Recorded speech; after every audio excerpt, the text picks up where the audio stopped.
Yeah, so hi everyone, and welcome to tonight's Devon Dark Skies webinar. This is all about the importance of the night sky and getting lighting right. So tonight we are joined by Bob Mizon from the UK Commission for Dark Skies, and also from Ivan Buxton from Devon CPRE. It's also brilliant to be joined by all of you guys. So it's really lovely to see so many people joining us this evening for this talk. Just before I hand over to Bob to begin this evening, just a little bit of housekeeping that we need to always say. So we're asking that everybody keeps themselves on mute for the duration of the presentations, but obviously feel free to keep your videos on. We think it works quite nicely that way. We're also recording this webinar, so you'll be able to watch it back on our YouTube channel afterwards. And after Bob and Ivan's presentations, we will open for questions. And throughout the presentations, you can type your questions into the chat. It would be really helpful if you put a big capital letter Q before them, just so if there's any other chat going on, it's really easy to identify which are the actual questions. Alternatively, during the discussions, you can use the raise your hand function if you'd like to speak the question yourself, and you'll just be asked to unmute and then ask your question that way. So that's it from me, and I will hand over to you, Bob. I will unmute myself, thank you very much, and share my screen. Here's hoping, here we go. Right, so I'll full screen that. Okay, this is a little talk about the night sky and so much more really, because as you can see from the next slide, I'm a member of the Commission for Dark Skies. It was founded 32 years ago by the British Astronomical Association, and originally it was all about disappearing stars. Nobody can have failed to see during the course of the 20th century that the stars were gradually disappearing over the developed world. I remember as a little boy in the streets of East London, not long after World War II, when the street lights were turned out and I could see lots and lots of stars, the Milky Way, all sorts of marvelous things. I moved to Shropshire when I was 13, and that is a fairly dark county if you can get away from Shrewsbury and the larger towns. And I learned a lot more about the stars, but I quickly realized that they were gradually being eaten away from the horizon upwards by light pollution. The cause is very simple. It's lights that shine where they're not needed. It's a very simple definition, but that's exactly what it is. And if you save the stars by getting lighting right, which is not a very difficult thing to do, you just re-angle them and have them at the right brightness and put them on when they're needed, then you have a lot more, much more in the way of benefits. Let's talk about it. Okay. Some of you may be old enough to remember Peggy Lee singing Fever, excellent song. And one of the lines goes, the sun lights up the daytime and the moon lights up the night. Some people believe that the moon's in the sky every night. No, it isn't. It's in the sky about half the time during the month. And when the moon isn't in the sky, some astronomers rejoice because they can see rather fainter objects not blotted out by the glare of moonlight. Actually, there's no such thing as moonlight, is there? It's just sunlight bouncing off the moon. Okay, so a long time ago, the stars and the moon were the lights of the night, and our distant ancestors saw skies like this. But of course, as Verlin Klinkerberg said, he's an American environmental journalist in the National Geographic magazine some years ago, we've lit up the night as if it were an unoccupied country, when nothing could be further from the truth. If you imagine that there's not a lot going on out there at night because it's dark, you are sadly wrong. There are more things out there, living things, doing their stuff at night than there are during the daytime. 60% of the world's insects, invertebrates are nocturnal. The slugs eat my lettuces at night, not during the day. The foxes, yeah, they're not invertebrates. The larger mammals are nocturnal, badgers, foxes, bats. And there's an awful lot going on out there. The joint is really jumping out there during the night when we're fast asleep. What is that picture? It's a scrapyard in Norfolk, about 3 o'clock in the morning. Why is it lit like that? First of all, the lights draw attention to the scrapyard. Oh, there's something there. Perhaps they might have something worth pinching because there's a big light there. Let's go and have a look, shall we? And also, why isn't it on a sensor so that if anybody does try to break into the scrapyard at night, then it might come on, but it's on all night. And it's a tremendous waste of energy. And there's a little pointer as to the argument about saving the stars. If you get lighting right, you don't just save the stars, you save energy, you save money, you do an awful lot with good lighting. Okay, it's not just an astronomer's problem. Here are two astronomers from the Wessex Astronomical Society, to which I belong, and they're standing in a national park. It wasn't actually a national park when the photo was taken. This is the New Forest.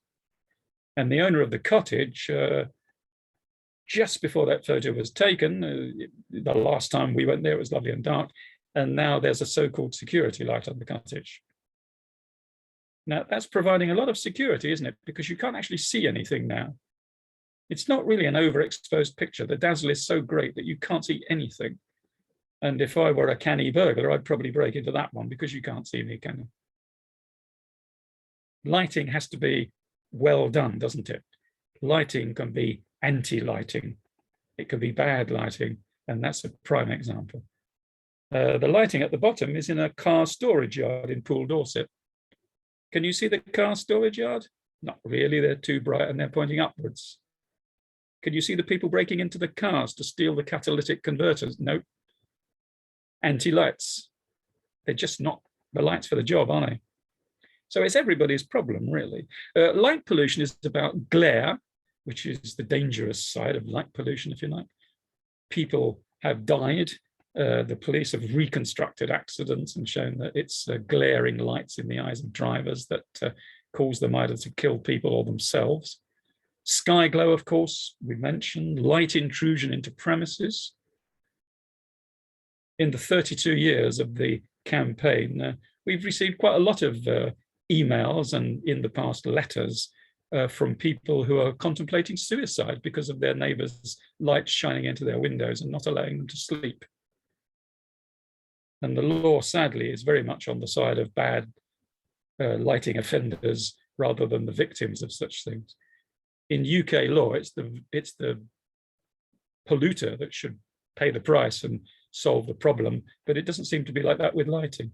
If you get lights through your windows and they interfere with your happiness in life and your health and your ability to sleep, it's a terribly difficult job to get anything done about it.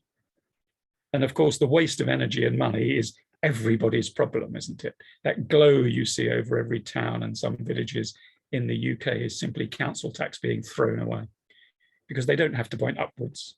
Lights are needed down here, and the bats and the owls and the moths do not need them up there. So it's everybody's problem, including the natural world. Biodiversity is crashing. You know that, you've seen all the reports.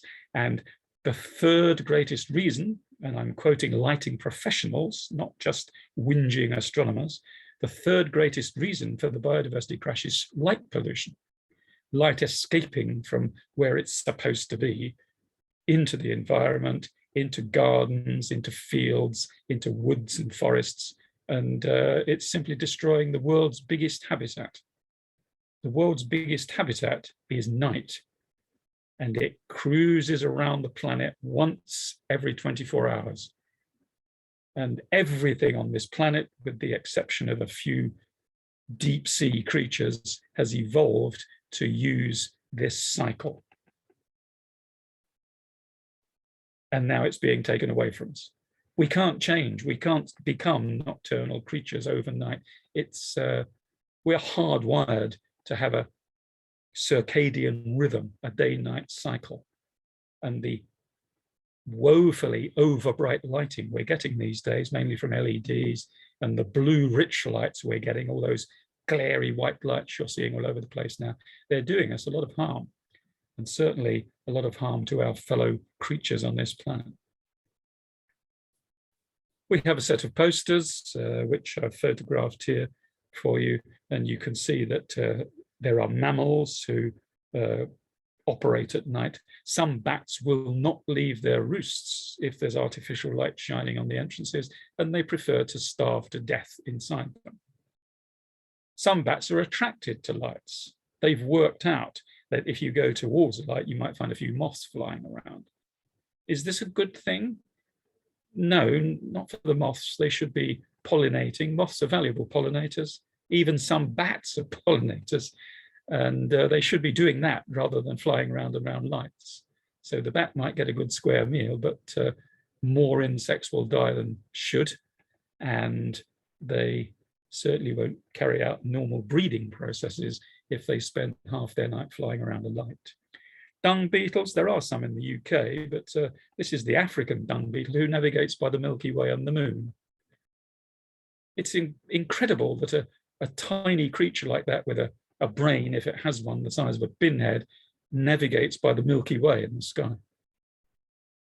And studies around Riyadh in Saudi Arabia and Cairo in Egypt have shown that these species are disappearing fast around the cities because they simply can't do their stuff if they can't see the night sky. Moths we've talked about. Glowworms are disappearing fast all over the world because of light pollution. Their food source is still there, their habitat is still there, but the darkness isn't. And if there's no darkness, they won't start glowing, they won't mate. End of glowworms. You may have seen documentaries or mentions of sea turtle hatchlings. They dig their way out of the sand, and because of the light pollution inland, they head for that rather than the phosphorescence of the sea. And they die under the wheels of vehicles. In Florida, there's a turtle bucket club. They go out during the hatching season and pick up the little critters and take them down into the sea, because otherwise light pollution will kill them. Little glowworm there by the side of the Avon and Kennet Canal. And here's a bank, Shakespeare, I know a bank. This one's near Swindon, I think somebody who sent me the photo said. And it used to be quite sort of peppered with glowworms. And now, because of the light that you see falling on it, that's not daylight, that's an industrial estate off to the right. And nearly all the glowworms have disappeared. There were hundreds of them, and they've nearly all gone because of the industrial estate, which can't light itself properly. It doesn't need to light the surrounding countryside, it needs to light the industrial estate. And there's the habitat of night, which, as you can see, is taking quite a hammering, because just about all the light you see on this picture is wasted because, of course, it's taken from space. And that's light going upwards, which is almost never where it's needed.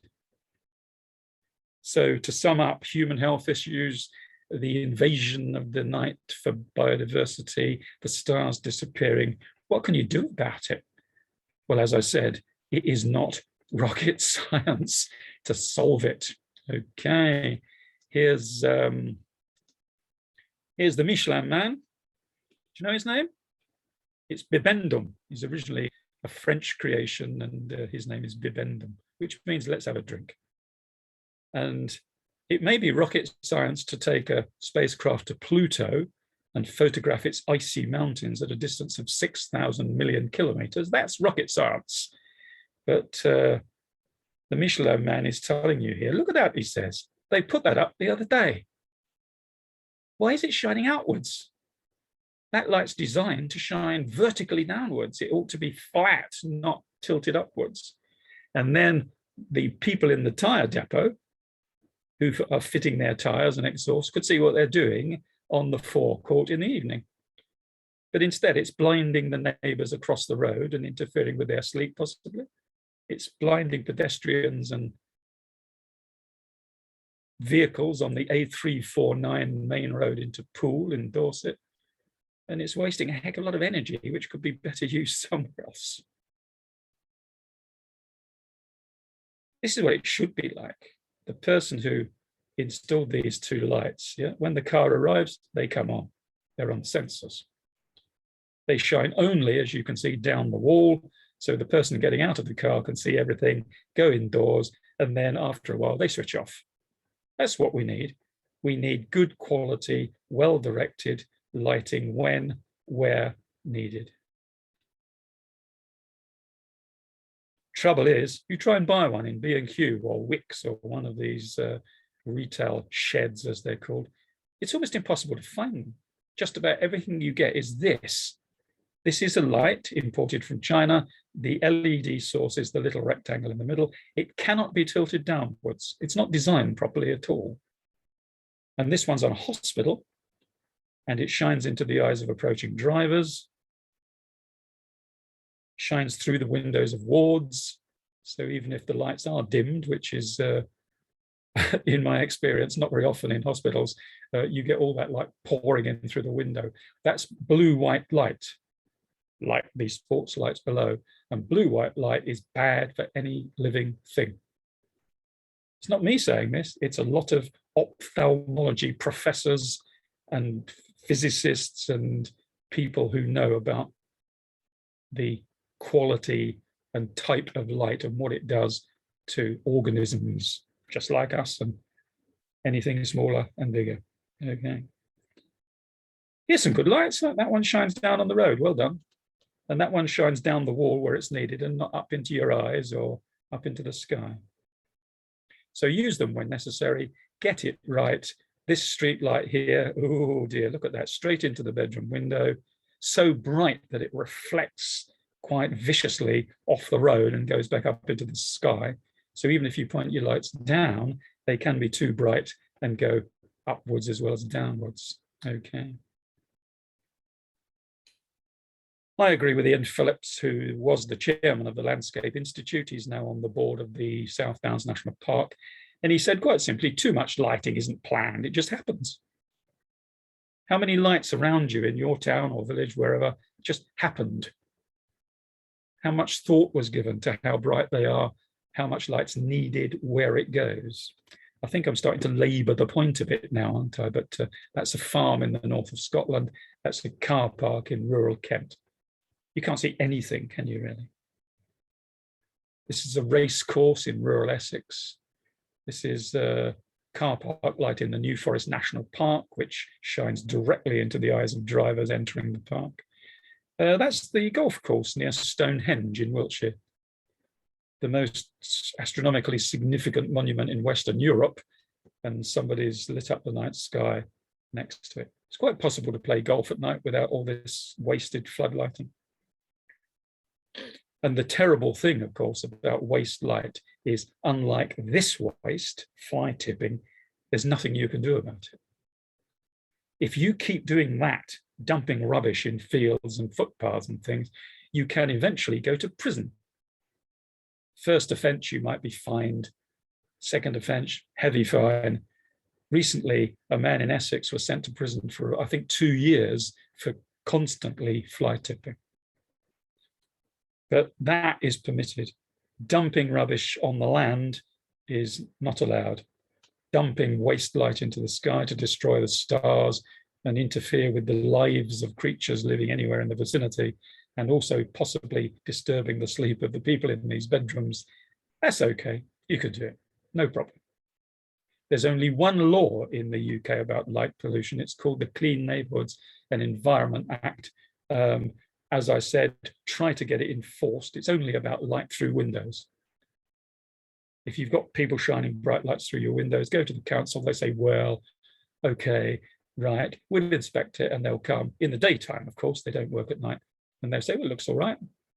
And they don't experience it at night. And of course, if you approach people with glary lights that shine through your windows, in most cases, they'll say, oh, I'm terribly sorry, I'll try to angle it now. Because a survey in Scotland showed that 80% of people approached about intrusive lighting will do something about it. There aren't too many people who will say, oh, get lost, you know, this is my light. This is security. It isn't, of course. The burglar's best friend at 3 o'clock in the morning, of course, is a light, because he can sort out his tools uninterrupted because the householder is fast asleep indoors. The nearest police officer is miles away, and he's the one who benefits. Always ask yourself about your exterior lights. Who uses this light? When? do they use it? And quite often it's not you. One problem is that it's the light in the lower parts of the beam here that causes most light pollution. Strangely, light traveling vertically upwards causes less light pollution than this, because this, of course, is where all the dust and particles in the atmosphere tend to reside. And that's what you see from perhaps a distant industrial estate here in the middle of the countryside. The light is sort of low down and spoils the view of the stars for anybody living in these houses. So I wrote in a book sometime, the light from distant stars and galaxies takes hundreds or thousands, even millions of years to reach our eyes. And isn't it terrible to lose it in the last millisecond of its journey? I find that tragic, really. And it's just going to get worse and worse and worse unless a lot of us make a noise about it. And we're already trying to get threads into COP26 about light pollution and why it's really important to help save the world. It's not just pesticides and all this kind of thing that are ruining the planet, it's also light. Okay, I won't say too much about the Commission for Dark Skies, but let's ask ourselves if the tide of light pollution is turning, or people are realizing that dark night skies are valuable. It's very popular now, a bit of astronomy. If you advertise a stargazing evening, the public will come along in some numbers, especially before COVID. But if we do this kind of thing, this is an oil installation in Shetland, then you won't perhaps be able to hold your stargazing evening. LEDs are causing most of the problems nowadays because they are very cheap, therefore people buy more of them, and they are extremely bright. The person who invented the bright white LED you see on roads won the Nobel Prize for this. And yet, why are they so bright? You do not need the equivalent of a football floodlight to light a road. And because this bluish white color, it looks white to the eye, but it's blue. And this is the one that damages living things, causes lack of sleep, and spoils the lives of creatures from microbes to elephants. This is Edvard Munch. I'm not going to read the quote, but he painted this famous picture. It's called The Scream. You've probably seen it. And if you watch QI, you probably know that it's not the person that's screaming. The person is putting his hands, it's supposed to be Munch himself, he's putting his hands over his ears because he can't stand the scream of nature at what human beings are doing to it. And in an interview in the late 1800s, he said, my painting is an expression of the irreversible impact of civilization on nature. So if you think about lights, think about this guy as well, because he's expressing it without words. Oh, the all-party parliamentary group for dark skies. Let them know you support them. Wish them good luck. They are a group of over 30 MPs who are trying to get the government to get some legislation on light pollution. Look at their website. You can see it, APPG Dark Skies Co. UK, because they are trying to get the government to give some priority to the lighting problem. We mustn't allow it to sort of become a runaway problem that is difficult to solve. Okay. All that I've already said, except for the precautionary principle. This is what the APPG wants, the precautionary principle. In science, it's a very, very often used principle. What it says in ordinary terms is, if it might be doing a bit of harm, stop doing it immediately and sort it out. And that's what we should be doing with lighting. It is known, look at the internet, that blue rich lighting LEDs are causing problems. Well, let's stop putting them in and find out, how to best solve the situation. And then we might get something back a little bit like our ancestors enjoyed. Why is the night sky important? One, it's beautiful. We should see beautiful things. It's half of our environment. If you think about it, 50% of the environment is the sky, and yet it has no protection at all in law. We ought to be able to see this. Our children and grandchildren ought to be able to appreciate that they don't just live on a ball of rock in the middle of nothing. They ought to know that they live in a monster universe. And of course, they ought to know, and a lot of adults ought to know, that the stars made us. Every single atom in your body, the calcium in your teeth, the iron in your blood, phosphorus, there's even a little bit of arsenic and gold and stuff like that inside you, and it's all made by stars. Only the hydrogen in your body, because you're mostly made of water, aren't you? Only the hydrogen in your body is made by the Big Bang that kick-started the universe. And the stars converted that hydrogen into everything else that you see around you, all the different elements. And so we ought to be able to see the stars because they're our chemical parents. They made us. For heaven's sake, isn't that a good reason why we should look up thankfully at them in the darkness of the night? We don't want to switch your lights off, point them where they're needed, and you'll see much more in the way of stars. Okay, we need regulation, not guidelines, because they don't work. Okay, we need curfews, we need upward light band and sky beams, we need extra measures for national parks and AONBs, nature reserves, because that's where an awful lot of our fellow creatures live. 7 countries so far, including France, Mexico, South Korea, have light pollution laws. So don't despair. Of course it can be done. They've done it. In France, it's illegal to point a light above the horizontal. That's interesting, isn't it? Of course, they didn't think it was going to happen overnight. As lights fail, they must be replaced by something that doesn't shine above the horizontal. It can be done. So looking at the beautiful northern lights there from Portsmouth, yeah, Portsmouth, you can see the northern lights in southern England. I live in southern England. I've seen the northern lights dozens of times since I've lived here about 30 years ago. It's just that light pollution's stolen them from most people. You have to go to a dark place to see them. Thank you for listening to me. I hope I haven't overrun the time limit.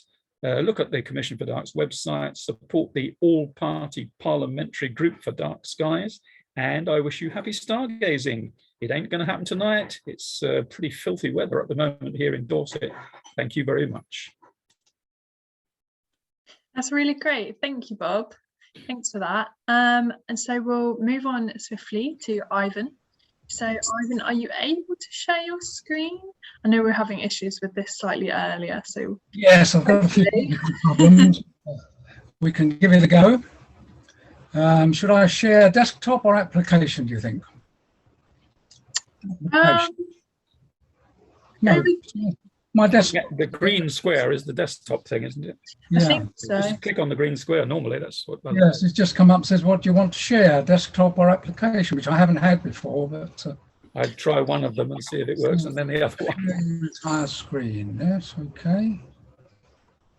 I share that. Doesn't want me to share it. Let's see.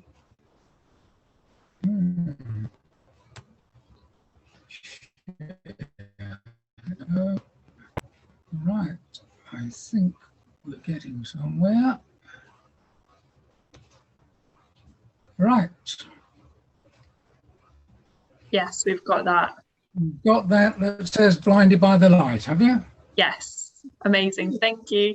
We're in business. So good evening, everyone. And that was an excellent talk, Bob. I really learned a lot there. And I hope I'm not going to duplicate too much of yours, but there are 1 or 2 things that I touch upon. My name's Ivan Buxton. I'm a trustee for the Devon branch of the Campaign to Protect Rural England.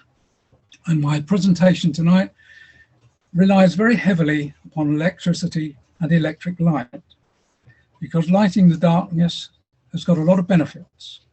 But excessive use of light is not only a nuisance, but has become a serious form of pollution. So on with the show, I hope.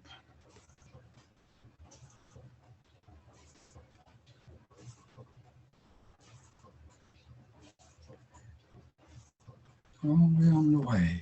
Yes, here we go. So what is the problem? When electric lighting was first discovered, the possibilities for home comfort and working environments and safety were enormous. The inventors would never have dreamed it would have become a burgeoning nuisance. Before I tackle the nuisance, let's have a look at the origins of the problem, starting with Sir Humphrey Davy. 1802, 1805, he invented the electric arc lamp.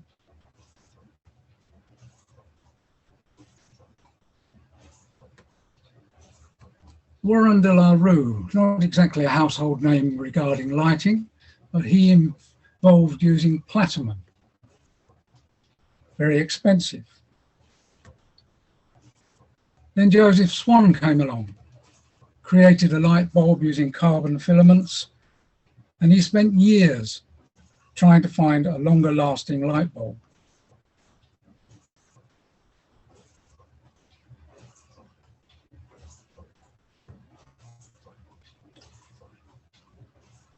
A few years later, a couple of Canadians, Woodward and Evans, they had a patent that they filed. They used different size cylinders and different types of containers to make light.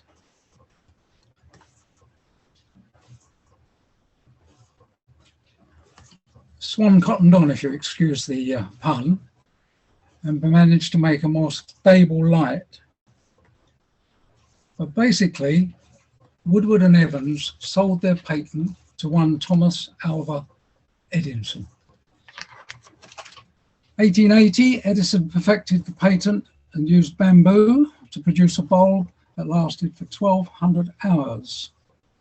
He was a prolific inventor, but he had so many projects running at once that it first failed to really market the light bulb.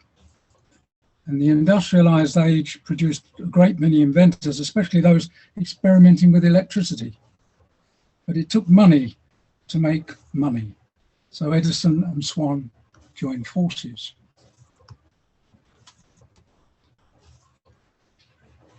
They called the company Ediswan. And whilst Edison was perfecting his lamp, Swan continued to develop his invention at the same time. And in 1880, Swan lit his friend William Armstrong's house at Cragside near Rothbury in Northumberland with an electric light. It was the first private home to be lit in this manner. And in 1881, the Cragside light became the first light bulb to be made in large numbers. Swan established the world's first light bulb factory at Benwell in Newcastle. Then in 1883, he teamed up with Edison to create Ediswan.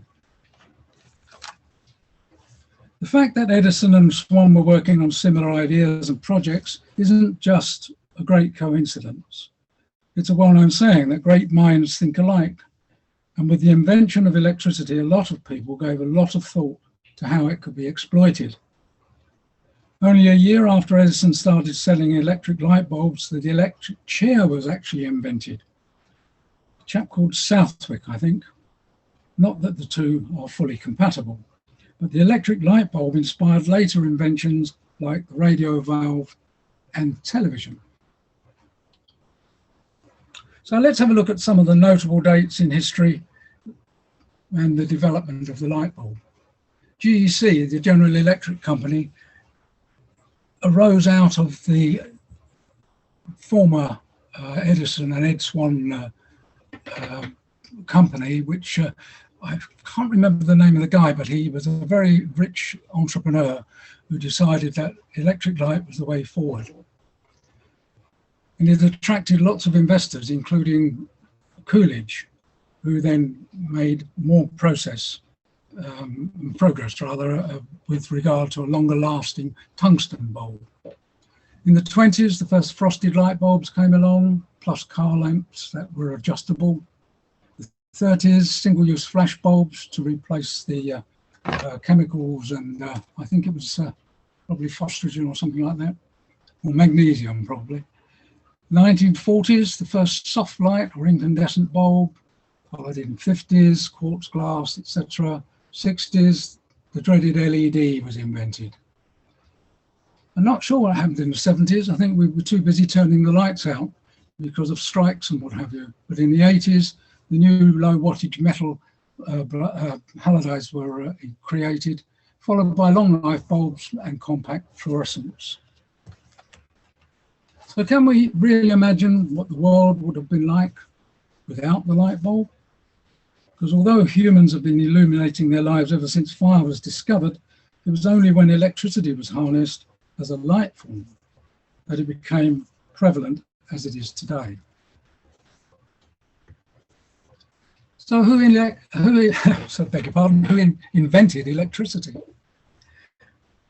The invention of electricity dates back to around about 600 BC, when a chap called Thales of Miletus wrote about the charging of amber. And he was rubbing amber and discovered what we would now refer to as static electricity.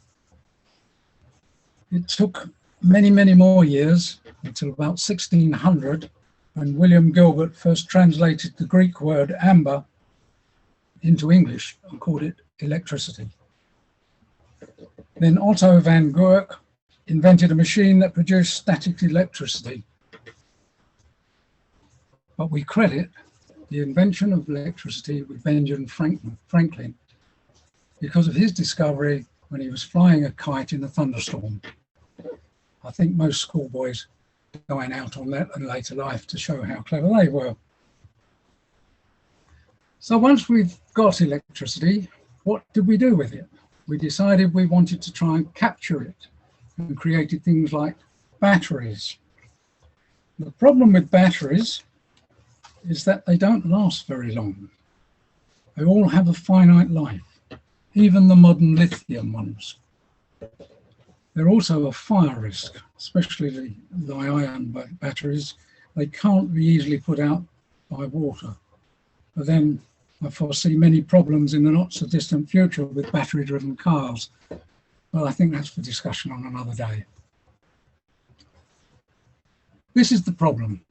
This picture of London at night sums it up.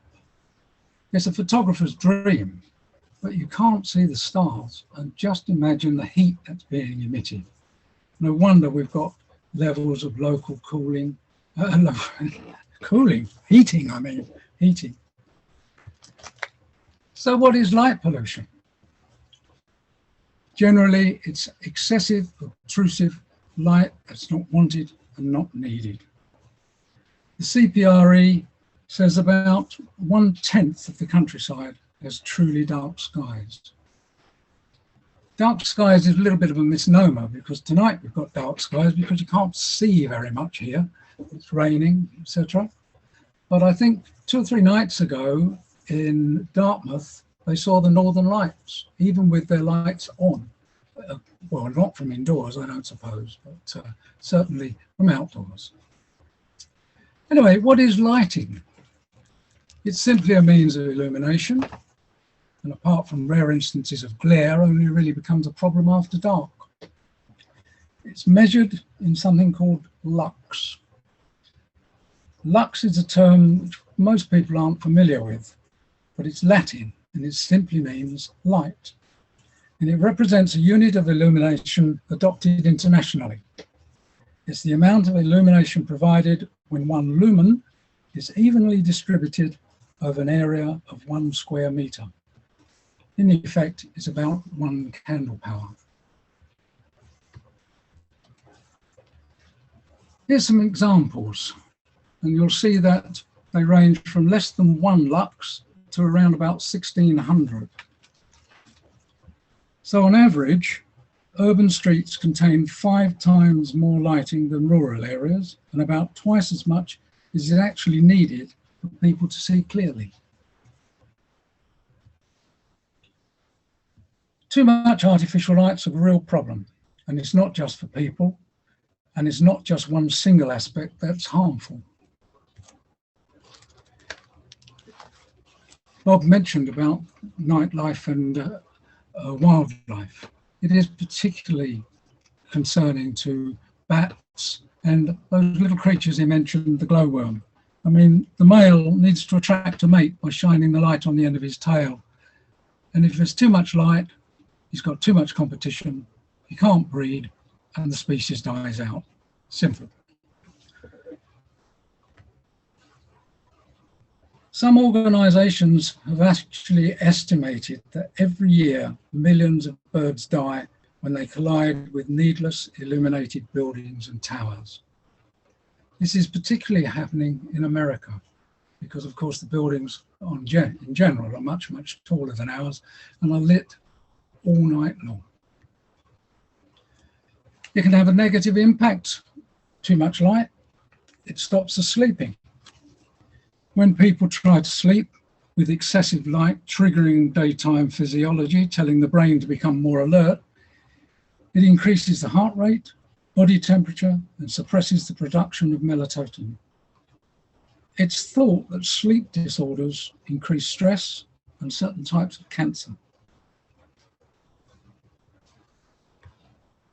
Let's have a look at some of the main categories of light pollution.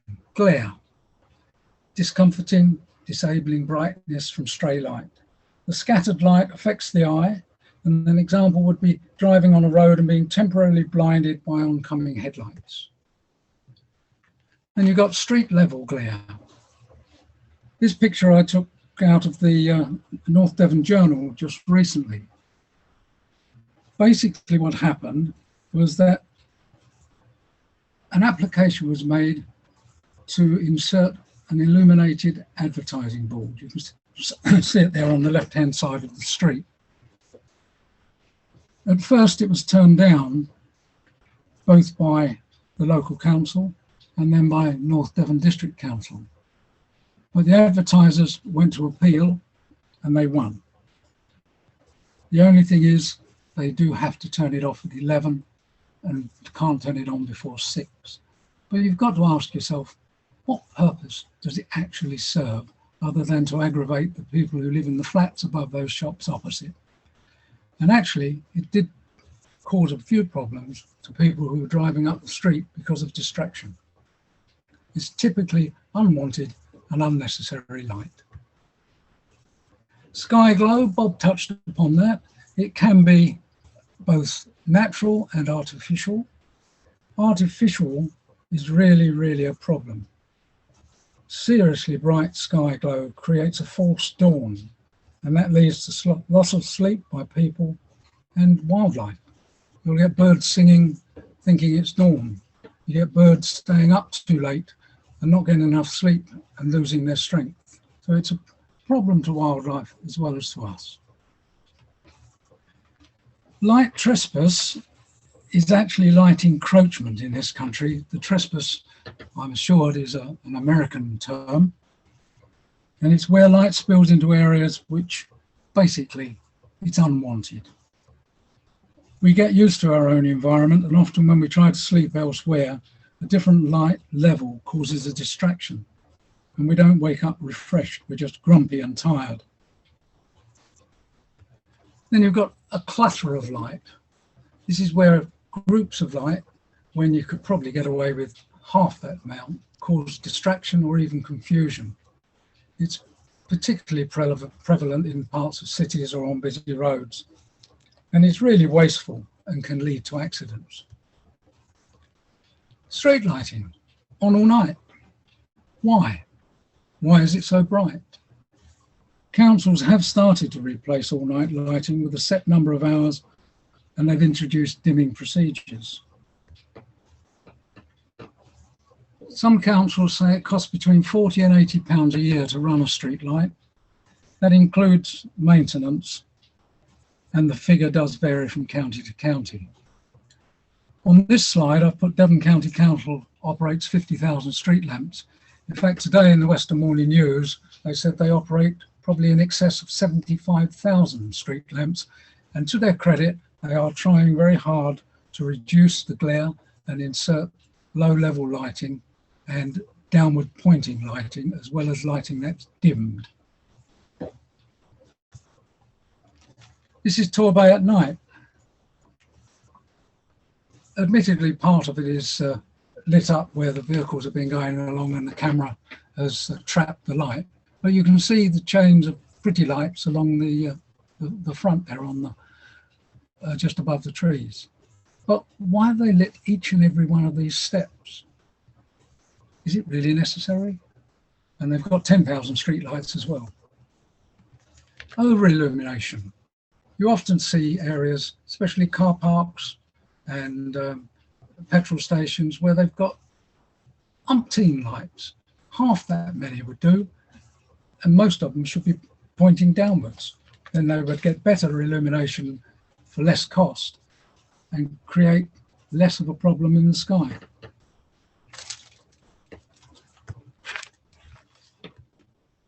Oh, sorry, I've gone on one. Not sure I can go back actually on this. I'm having a little technical problem. So anyway, security lighting was what I was going to mention in the previous slide, and Bob already touched on it. The word security is a misnomer.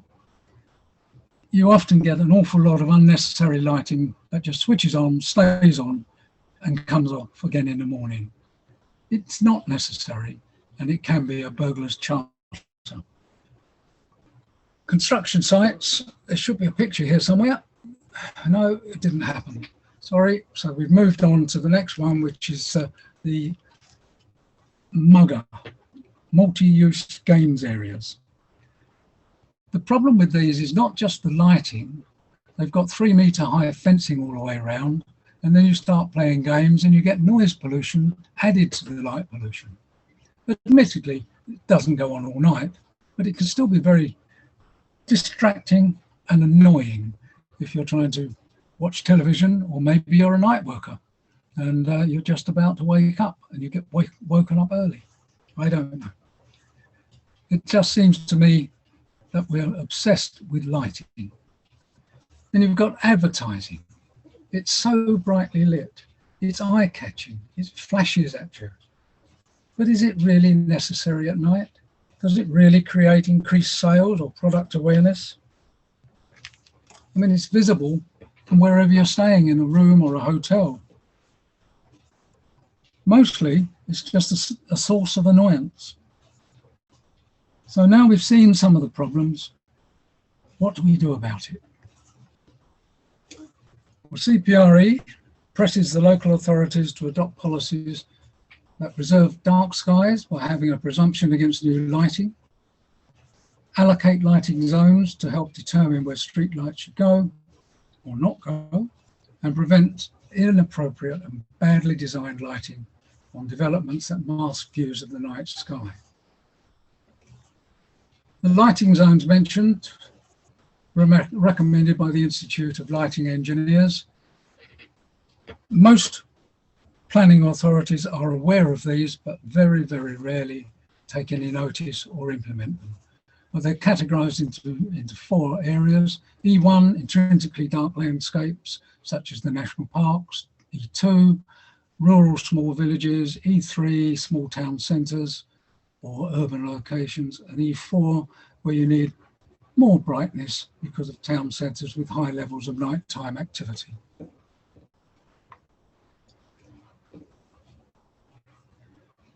Planning law. The CPRE despairs of the planning law. You can use the Clean Neighbourhoods Environment Act of 2005, which relates to nuisance, and you can refer to the National Planning Policy Guidance. Note the word guidance there, as opposed to the National Planning Policy Framework. The framework contains very, very little that is relevant to unnecessary lighting. Legislation really is so weak, and very few local authorities will implement enforcement measures if there are breaches of any planning conditions that they do impose. Basically, they're strapped for cash, and sometimes they just don't have the expertise needed to make a constructive decision. The exemptions under that 2005 law, Bob did touch upon.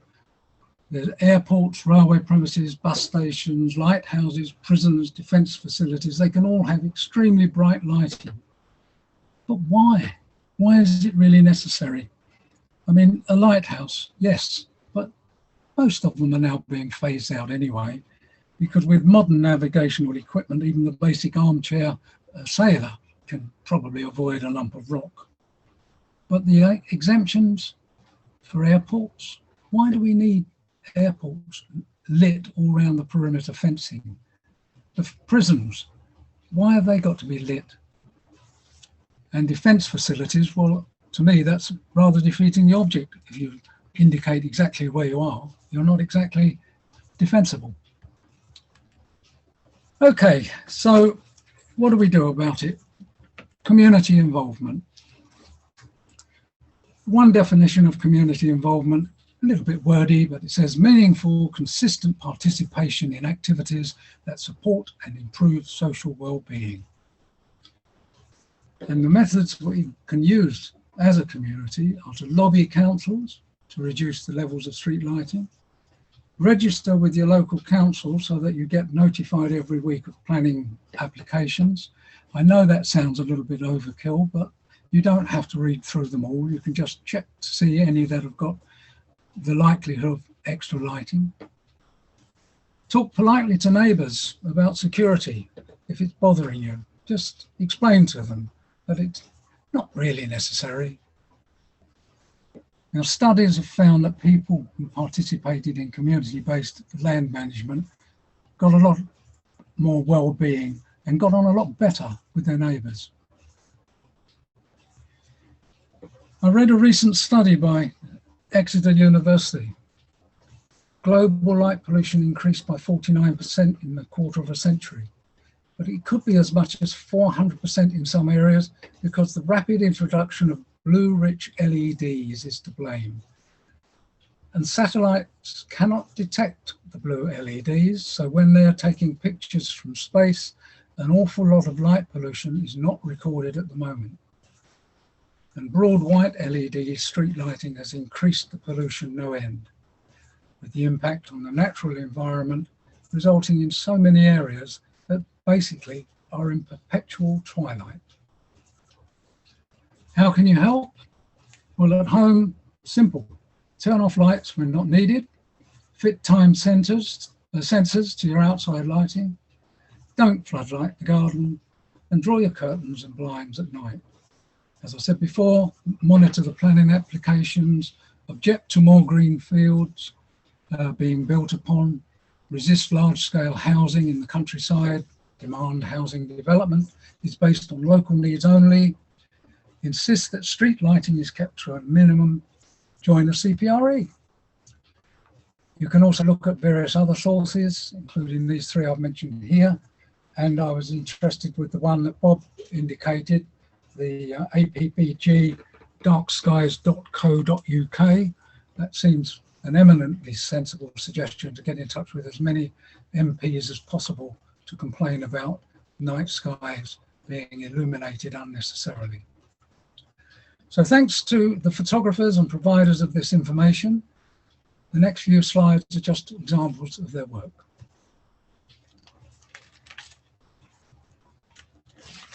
That's a typical coastal scene, lit up at night. Water reflects light. Paris at night. Over 11 million people live in Paris and the greater suburbs now. That's a huge increase from the 1950s.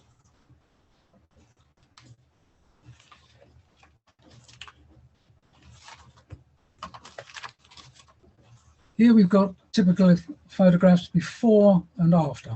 Before is when you've got the bright lighting. Afterwards, you can see the night sky. Such a difference. Illustrations of bad lighting, very bad on the left, the best on the right, as we keep saying, have the light pointing downwards. And basically remember that light pollution is the result of bad lighting design, which allows artificial light to shine outward and upward into the sky where it's not wanted, instead of focusing it downward. Thank you very much, and thank you for watching.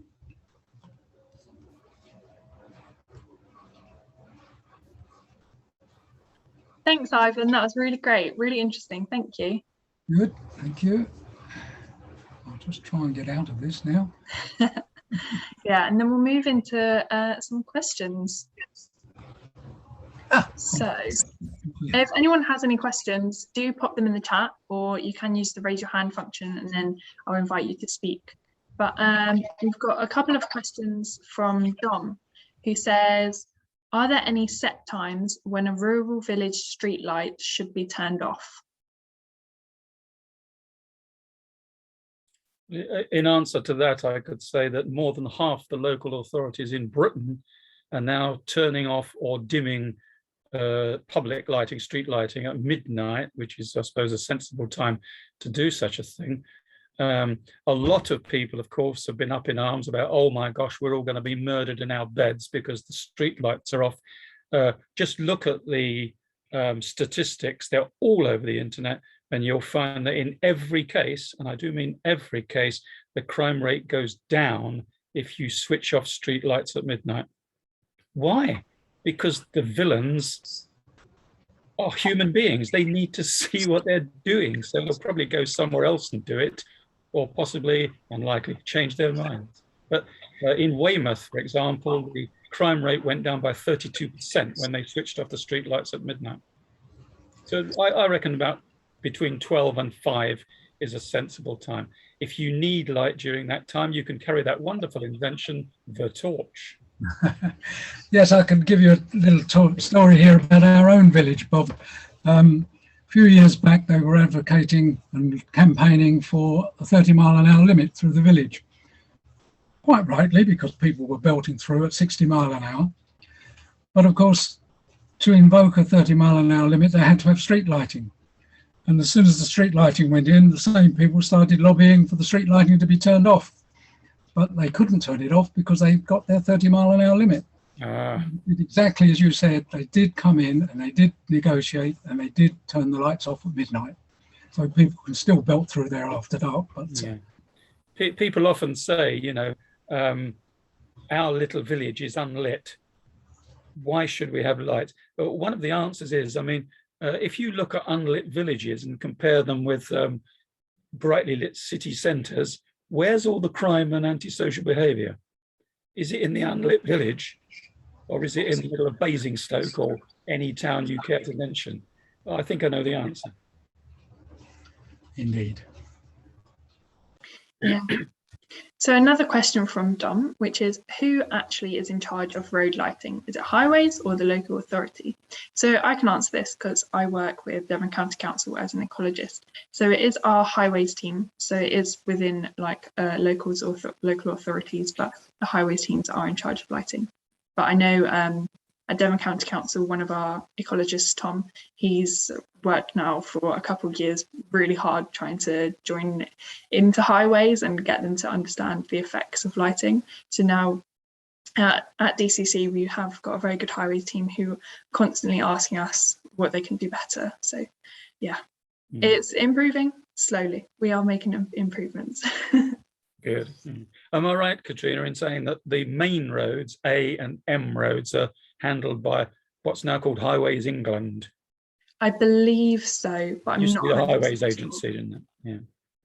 Yeah. And then we have, is this a third question from Dom? Yes. Is there a set measurement and system whereby one can actually measure light pollution and state if it's above the set acceptable levels? There is a scale of light pollution which is used by astronomers called the Bortles Scale. It was invented by a man called John Bortle, and it is a series of numbers from, I think, 1 to 9. 1 is absolutely perfect night sky, as if you're in the middle of the ocean or something, and 9 is sort of Trafalgar Square type night sky, you know, where you really can't see anything at all. That's an informal roster, but there is, of course, the Lux Meter, and there is the Sky Quality Meter. Both of these are scientific calibrated instruments, and if you want to get hold of one, they're not tremendously expensive. You might even be able to borrow one from your local council or any nearby lighting company. As far as I know, there's no set figure for how bright lighting should be at night. But of course, the modern LEDs are always too bright. Try looking at one and you'll see that they are always too bright. Yes, I definitely agree with that. And then we have another question from Rob, which this might be our last question, who says, should we stop floodlighting our church tower? I'll jump in there if I may. CPRE have just finished and awarded their prize for Best Devon Churchyard. We do it every year. And one of the things we see is increasingly they're adding floodlights to floodlight the church tower at night. And I say, why? Certainly do it for special occasions like the Queen's Jubilee, or perhaps when you want to highlight something of importance. But why have it lit every night? It's just upsetting the barn owls and the bats and every other creature that comes into the churchyard. So I'm afraid if you've entered your church this year, well, it's too late this year, but next year it'll be marked down as far as the judging is concerned if there's too much lighting. Bob, do you have something to add there? I think a church looks so much more beautiful in the evening and at night if the light is inside the building. They've nearly all got stained glass windows, and to see that, you know there's a church there if you see stained glass windows, and possibly a little very muted light at the bottom of the walls. You do not need to fit lights that miss the building. I wrote a letter to the Times years ago about why are a lot of modern church lights fitted so that they miss the building. About 1/10 of the light hits the building, the rest goes up, spoils the stars. And I got irate letters about being ungodly and work of the devil and things like this. But all I was trying to say was point the damn things where they're needed. You know, but try putting a light inside your church. It's fantastic at night. You don't need to floodlight the building outside, for heaven's sake. I agree entirely. Thank you both. And then we have a couple more questions from Jude, who says, do the highways teams work with certain lux levels? And does it vary for under the light to what is acceptable through windows? And also, are there screens that can be added to streetlights to reduce horizontal spread of light? Can I take that one? Yeah. Starting at the end, almost any modern streetlight can be screened. There's a light just up the road from me. This is a suburban side street, which has screens on all 4 sides. And our particular county council, East Dorset, is quite good at screening streetlights if you don't want them sort of backlighting into your window, etc. So the answer is yes to screens, and they don't cost very much for companies to install. They're just little bits of plastic normally. Talk about lux levels and light into windows. Of course, there should be no light into windows, street lights, because they're street lights. They're not window lights. And as for lux levels, there are European standards, although with Brexit, I don't know if they still apply in this country. There are European standards about the amount of light that falls on lit surfaces in public places. But I wouldn't know the figures because I'm no sort of lighting professional. I'm just a concerned astronomer. Thank you, Bob. And does anybody else have any more questions? Otherwise, that will be the end of our webinar this evening. No, I can't see that anybody's. Oh, yeah. People are just saying thank you for the webinar. It was a wonderful event. Thank you.